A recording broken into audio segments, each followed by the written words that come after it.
என் பொண்ணு இன்னைக்கு விதவையாக இருக்குது, வீட்டில் நான் தான் வச்சுருக்கேன். அந்த என் பொண்ணுக்கு சொல்லுது, அண்ணா அப்பா வந்து உங்ககிட்ட நின்னதுலேருந்து வேலை சரியா இல்லை, வட்டிக்கு வாங்கி தான் தம்பிக்கு கல்யாணம் பண்ணுறோம் நீங்கள்.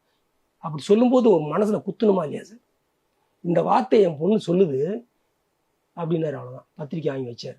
சர்க்கார் படம் ஷூட்டிங், கோகுலம் ஸ்டுடியோவில் ஷூட்டிங். சார்கிட்ட போய் சொன்னேன். அப்போ நான் வந்து முருகதாஸோடைய அசிஸ்டண்ட்டுங்களை பார்த்துக்கிட்டு இருக்கேன். அப்போ நான் அவர்கிட்ட இல்லை, பர்சனல் இல்லை. அப்போ அதான் என் படத்தெல்லாம் நீ வேலை செய்யிட்டார்ல. அப்போ நான் வேலை செஞ்சுட்டு இருக்கும்போது, சார் நம்ம பையனுக்கு கல்யாணம் வச்சுருக்கேன், நீங்கள் கண்டிப்பாக வரணும்னு சொன்னேன். என் பொண்ணு என் பையன் பத்திரிக்கை எடுத்துகிட்டு பைக்கில் வராங்க. இவர் பிரேக்குன்னு விட்டோடனே சாப்பிடாம வெயிட் பண்ணுறாரு. எங்கே உன் பையன் வந்துட்டானா என்ன கேட்டார். சார் வந்துக்கிட்டு இருக்காங்கன்னா வந்து மேலே உள்ளே போனோம். நடந்துக்கிட்டு இருக்கு, நேரம் இதுக்காக வெயிட் பண்ணுறாரு பத்திரிக்கை வாங்க. சரி ஏதோ பண்ணுவார் போட்டுருக்கு, நான் என்ன மைண்டில் எடுத்துக்கிட்டு நம்ம கூட அவர்கிட்ட கூட இல்லையே வேற ஒன்று கொண்டு போய் பத்திரிக்கை வச்சு என் பொண்ணு சொல்லுது, சார் என் பொண்ணு இன்னைக்கு விதவையாக இருக்குது, வீட்டில் நான் தான் வச்சுருக்கேன், புருஷனில் விதவையாக இருக்குது. அது அவருக்கு தெரியும்.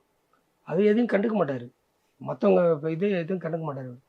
கொண்டு போய் பத்திரிக்கை வச்சு என் பையனை அது கொடுத்து அப்போ அந்த என் பொண்ணுக்கு சொல்லுது, அண்ணா அப்பா வந்து உங்ககிட்ட நின்னதுலேருந்து வேலை சரியா இல்லை, வட்டிக்கு வாங்கி தான் தம்பிக்கு கல்யாணம் பண்ணுறோம் நீங்கள்.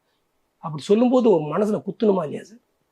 இந்த வார்த்தை என் பொண்ணு சொல்லுது அப்படின்னாரு. அவ்வளோதான், பத்திரிக்கை வாங்கி வச்சார்.